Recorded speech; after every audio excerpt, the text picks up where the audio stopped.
All right, guys, here we go. Q&A number 5 million. From the Instagram, Z Avanesh on Instagram, same thing on Twitter, Zach's fan page on Facebook.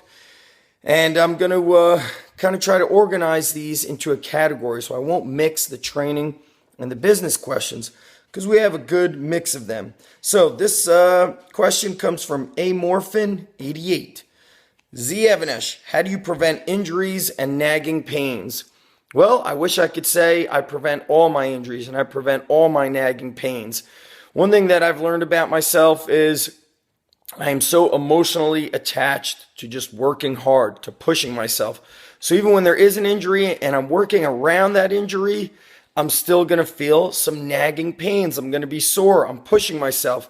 I don't understand what it means to coast. I don't understand this thing of maintenance. Now, to really be healthy, you've got to really spend time on the mobility. I mean, you just can't learn enough from guys like Donnie Thompson and Kelly Starrett.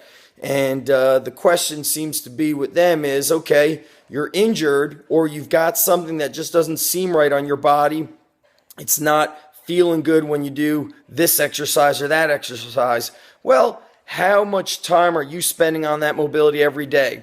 And I have to ask this question, especially to my athletes. So they will be unable to do a proper bodyweight squat. Their knees are caving in, their ankles are collapsing, their feet are collapsing because they have poor hip and ankle mobility.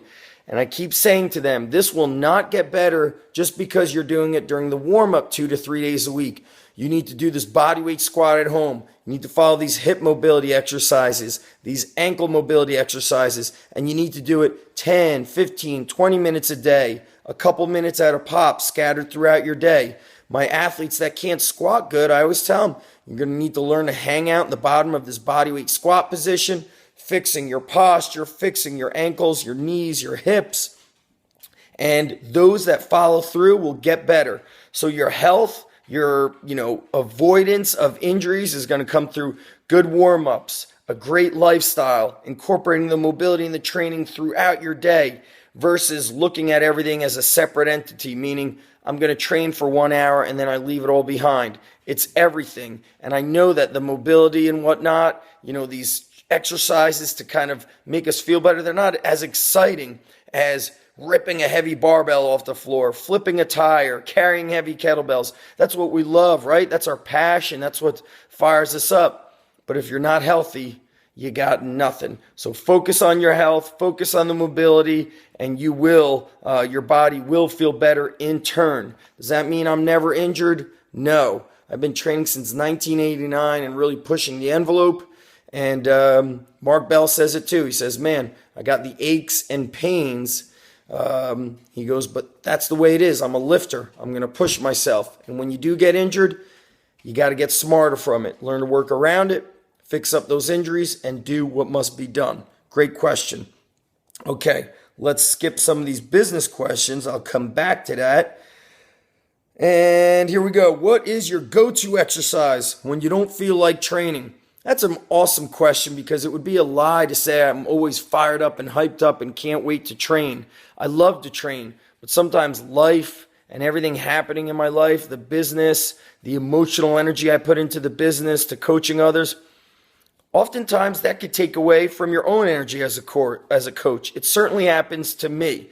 So what I like to do is a full body lift. Now, some of those things have changed since my shoulder injury, but some of my favorites were farmer walks, some sort of a Olympic weightlifting exercise like a clean variation or a clean and press variation, or the deadlift. So I want to do something that works my whole body and that just makes me feel like an animal, that I get fired up from doing it. If you were to ask this question to Joe DeSena, he would say, burpees, my friends, do burpees. But I feel at my best when I'm grabbing heavy shit and just, aggressively battling against the iron. And as Henry Rollins says, the iron never lies. There's just this great equalizer to lifting weights. It humbles you and at the same time empowers you.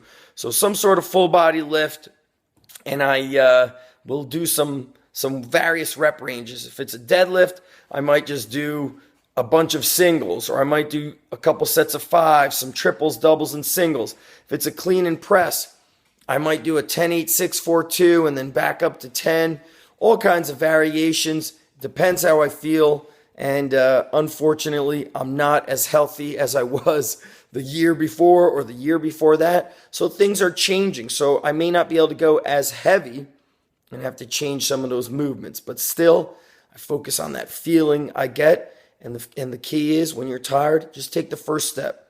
Put your hands on the bar and just start doing a little bit of work. Then you start getting the dial tone. Things start to connect, mind and body, spirit, and then you start kicking ass. Let's get one more question.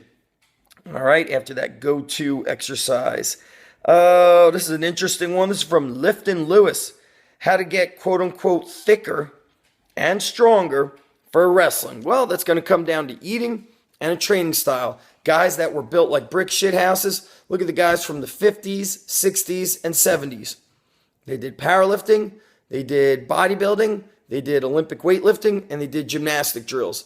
They also ate healthy, clean foods. Of course, the foods from 4, 5, 6 decades ago were certainly much different and less tampered than now. But what did they do? They ate steak, they ate chicken, potatoes, rice, veggies, drank plenty of water. They likely drank milk, and they trained heavy. So if you want that thick, rugged look, you're not going to get it from pump-up weights. You're going to get it from going heavy and pushing yourself against heavy resistance.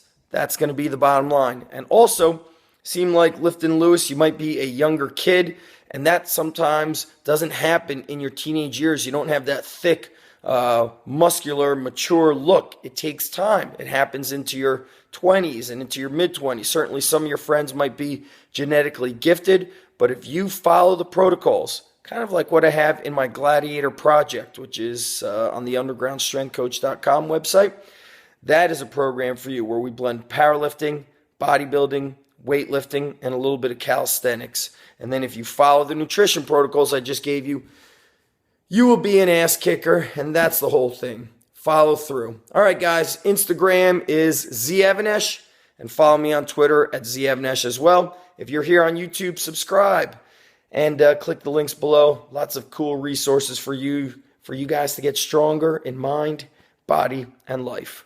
Peace.